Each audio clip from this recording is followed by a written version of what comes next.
So my name is Alan Su. I am technically a second generation immigrant. My parents were just like local workers in their country and home. My dad was a police officer for his district. My mom was, I don't know what they call it, but she carried bags of rice on her back.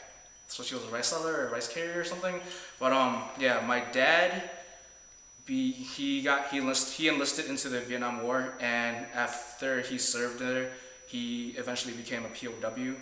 So after the war ended, my dad was able to strike a deal and come to the States as a refugee via the Refugee Act of 1980. So my family was luckily able to come over here as refugees from the Vietnam War. Specifically, the Senate bill, it's extremely important to me right now just because they totally took out the siblings visa part. And recently, so I have a brother and a sister and a mom and a dad. But from my dad's side, I also have a half brother and a half sister that were still back in Vietnam. And what I found out recently was 2 weeks ago, my half brother died because he drowned.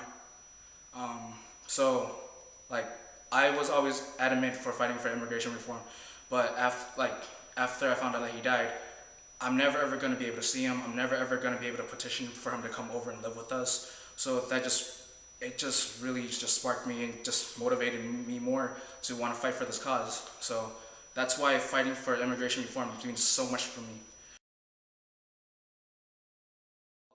As you know, Vietnam is like a communist country.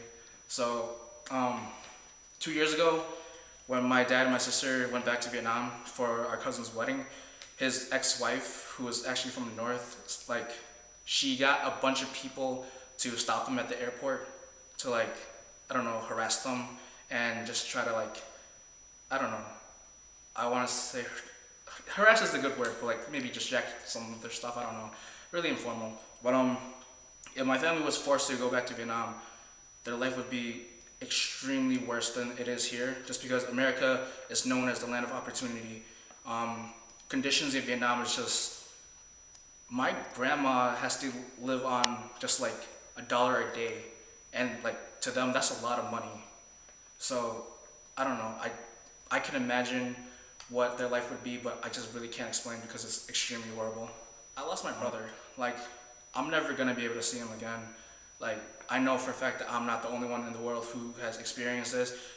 All other people around the world have brothers or relatives or family members who are in their native country, and they might not be able to ever see them ever again. So if you care about families, then you should go for comprehensive immigration reform.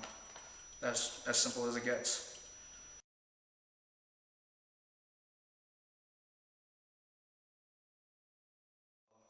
I'm going on the Dream Riders tour, and I'm in DC now, so that's pretty great. When growing up, I was taught that I should be pursuing a career in math or science or something. I tried it out in college. I tried to become a pharmacist, did not work out.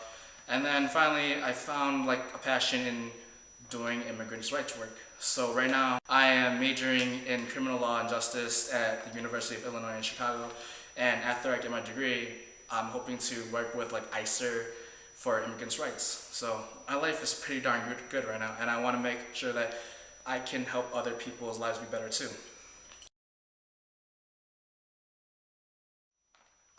We aren't harmful.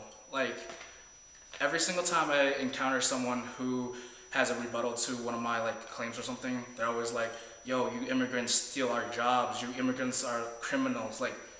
We're just trying to sustain ourselves. We aren't doing anything to harm each other, like you and stuff.